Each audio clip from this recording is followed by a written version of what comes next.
मैं आप सभी जवानों के लिए ये घोषणाएं करता हूं कि पुलिस कार्मिकों एवं एनडीआरएफ की भांति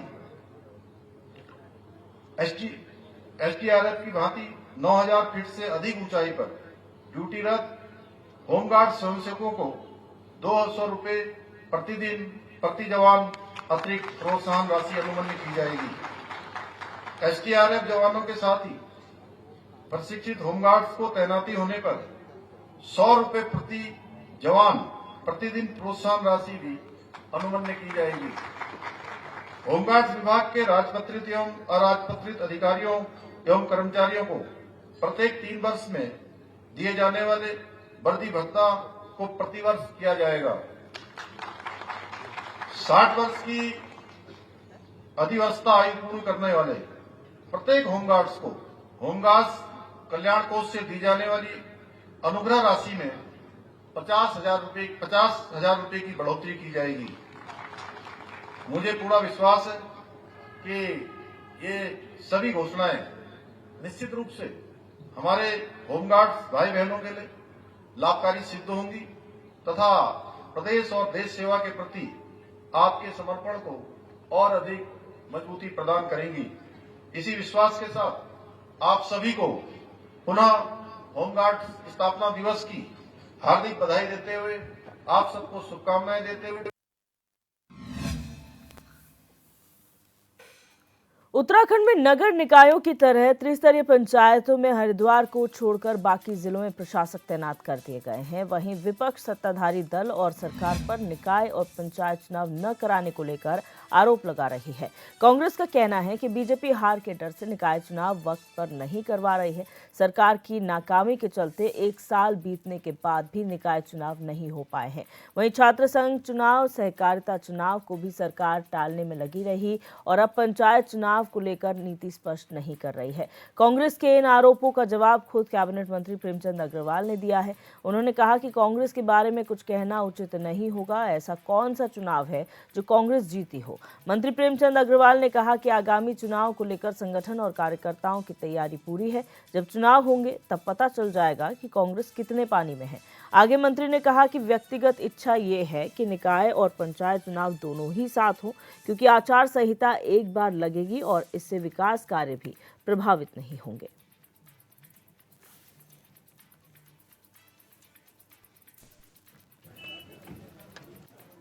कांग्रेस के बारे में मुझे बहुत ज़्यादा इसलिए नहीं कहना है कि ऐसा कौन सा चुनाव है जो कांग्रेस यहाँ पे जीती है। लोकसभा का चुनाव हो, उससे पहले विधानसभा का चुनाव हो, अब हमारा केदारनाथ का चुनाव हो और अब हमारा जो ये चुनाव सामने है, इसमें भी मैं एक बात कह सकता हूँ कि जिस तरह से तैयारी हमारे संगठन की है और जिस प्रकार से हमारे कार्यकर्ता ज़मीन पे काम करते हैं, संघर्ष करते हैं, इधर हमारी सरकार काम कर रही है। माननीय धामी जी सरकार ने जिस प्रकार से पूरे प्रदेश के हित के लिए, प्रदेशवासियों के हित के लिए काम किए हैं, तो हम लोग तो एक ही बात कह सकते हैं कि अब चुनाव जब सामने होगा तो उनको पता चल जाएगा वो कितने पानी में और हम कितने पानी में हैं। जहाँ तक आपने निकाय चुनाव और हमारे पंचायत चुनाव एक साथ कराने की बात है, देखिए हम लोग अपनी तैयारी में हैं। यानी निकाय चुनाव कराने के लिए हम पूरी तरह से मुस्तैदी से काम कर रहे हैं। मेरी व्यक्तिगत इच्छा तो ये है कि दोनों चुनाव साथ साथ हों, क्योंकि इससे जहां आचार संहिता एक बार लगेगी विकास कार्य प्रभावित नहीं होंगे। उससे बड़ी बात एक और भी है कि कुछ मतदाता ऐसे हैं जो गांव में भी उनके वोट हैं और शहर में भी हैं। ऐसे में यदि 2 अलग अलग चुनाव होते हैं तो लोग इसका अनैतिक लाभ उठाते हैं। वहीं खेल मंत्री रेखा आर्य ने देहरादून स्थित राष्ट्रीय खेल सचिवालय में स्पोर्ट्स यूनिवर्सिटी संबंधित विषयों पर विभागीय अधिकारियों के साथ समीक्षा बैठक की।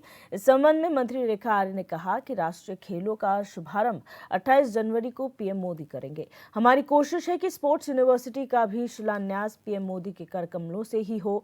मंत्री ने कहा कि हमारी कैबिनेट की ओर से स्पोर्ट्स यूनिवर्सिटी एक्ट पारित किया गया था, जिसे गवर्नर की ओर से कुछ आपत्तियों के साथ विधायी को लौटाया गया था। इसी के संबंध में आज प्रमुख सचिव विधायी से बात की गई है और एक्ट के संशोधन में हो रही देरी को निराकरण कर विधायी को अध्यादेश के रूप में विभाग को भेजने को कहा गया है। मंत्री रेखा आर्य ने कहा कि बैठक में स्पोर्ट्स यूनिवर्सिटी की भूमि हस्तांतरण संबंधी बिंदुओं पर भी अधिकारियों से जानकारी ली गई है। मदन ना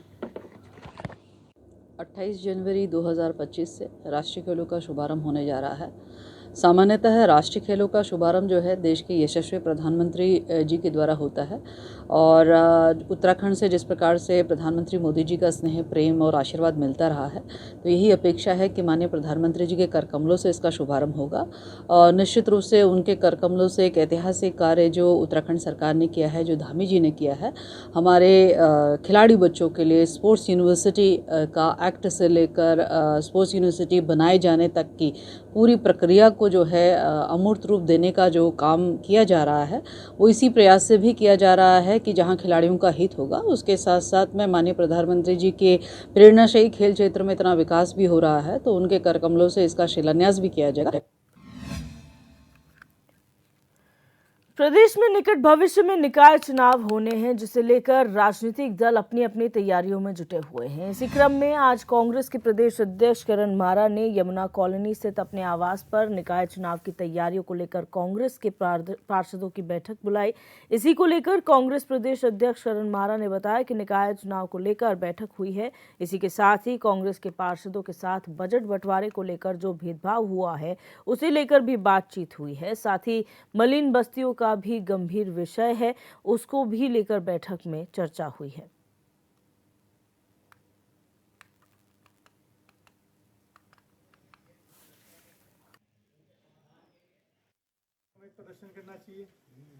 देखिए, निकाय चुनावों की तैयारियों को लेकर भी बात हुई है। जो दिक्कतें हैं उसमें बात हुई है। किस तरीके से बजट एलोकेशन में इन लोगों के संग भेदभाव किया गया, वो बात हुई है। मलिन बस्तियों को लेकर बड़े गंभीर विषय हैं, जहां एक तरफ कई जगह नालों को घेर कर बीजेपी से जुड़े हुए बड़े रसूखदार लोगों ने बड़े बड़े भवन बना लिए हैं। कहीं कहीं तालाब की ज़मीनों में भी बड़े कॉम्प्लेक्स बना के बेचे गए हैं। तो इन सब चीज़ों की जानकारी आज मिली है। हम जल्दी ही आप लोगों के सामने बड़े कुछ खुलासे भी करने जा रहे हैं, ताकि बीजेपी के वो बड़े चेहरे जो जिनके दम पर बीजेपी उछलती है, उनको हम जनता के सामने एक्सपोज कर सकें। केंद्र की बीजेपी सरकार ने उत्तराखंड को बड़ी सौगात देते हुए राज्य को 4 नए केंद्रीय विद्यालय खोलने की मंजूरी दी है, जिस पर बीजेपी प्रदेश प्रवक्ता कमलेश रमन ने प्रधानमंत्री नरेंद्र मोदी का धन्यवाद करते हुए कहा कि यह खुशी की बात है कि 85 नए केंद्रीय विद्यालयों में से 4 केंद्रीय विद्यालय उत्तराखंड को मिले हैं।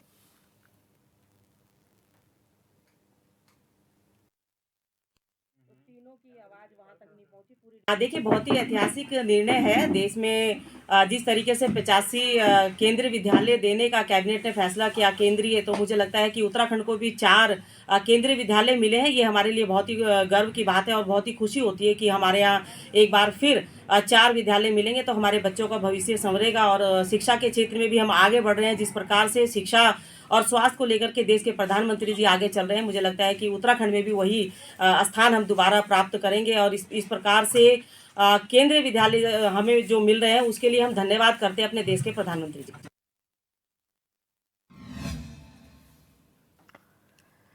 खबर थराली से है, जहां देवाल विकासखंड के सवाड़ गांव में 17वें अमर शहीद मेले का शुभारंभ किया गया। इस अवसर पर बीजेपी सांसद अनिल बलूनी ने सैन्य स्मृति स्थल पहुंचकर अमर शहीदों को श्रद्धांजलि अर्पित की और दीप प्रज्वलित कर अमर शहीद मेले का शुभारंभ किया।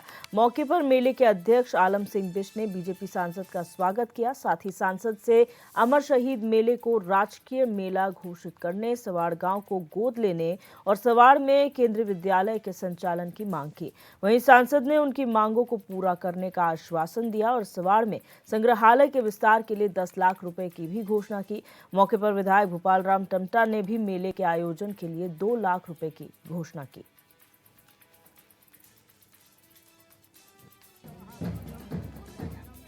इस मेले को आज 17वां मेला है। आज 17 साल से इस मेले को चला रहे हैं और केवल अपने संसाधन से ही इस मेले को चलाते हैं।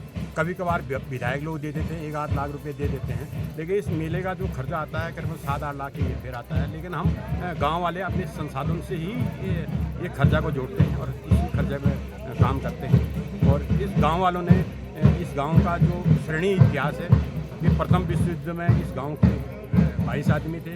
द्वितीय विश्व युद्ध में इस गांव के 38 आदमी थे और पेशावर कांड में इस गांव के 14 आदमी थे। और ये कहते हैं कि आज़ाद हिंद फौज में जो स्वतंत्रता संग्राम कहते हैं उसमें इस गांव के 18 आदमी हैं और बांग्लादेश में इस गांव के 28 थे जिसमें से शहीद हुए।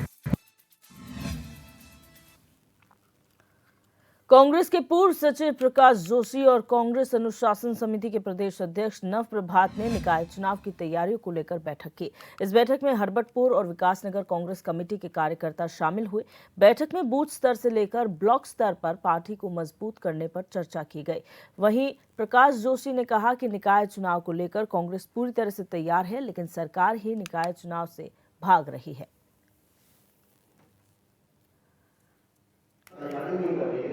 जब से ये पार्टी ने मुझे जिम्मेदारी दी है देहरादून जिले की, उसके अंतर्गत आने वाले जो भी स्थानीय निकाय हमारे हैं, तो तब से लगातार हमें संगठन के लोगों से हम लोग मिल रहे हैं और बहुत अच्छे स्वरूप में मुझे संगठन दिख रहा है। पर कहीं छोटी मोटी कहीं कमियां भी हैं। वार्ड स्तर पर कहीं कमेटी को गठन का जरूरत है, कहीं वार्ड अध्यक्ष लगता है कि उतना समय नहीं दे पा रहे पार्टी को, तो उनके बदले में और लोगों को जिम्मेदारी देने का काम अगले एक हफ्ते के अंदर पूरा संपन्न हो जाएगा। और मैं मानता हूँ कि अगले लगभग 15-16 तारीख तक पूरी जितने भी जिले के अंदर हमारे नगर निगम है, नगर पालिकाएं हैं, उनके तमाम वार्डों का एक फिर से पुनर्गठन होगा।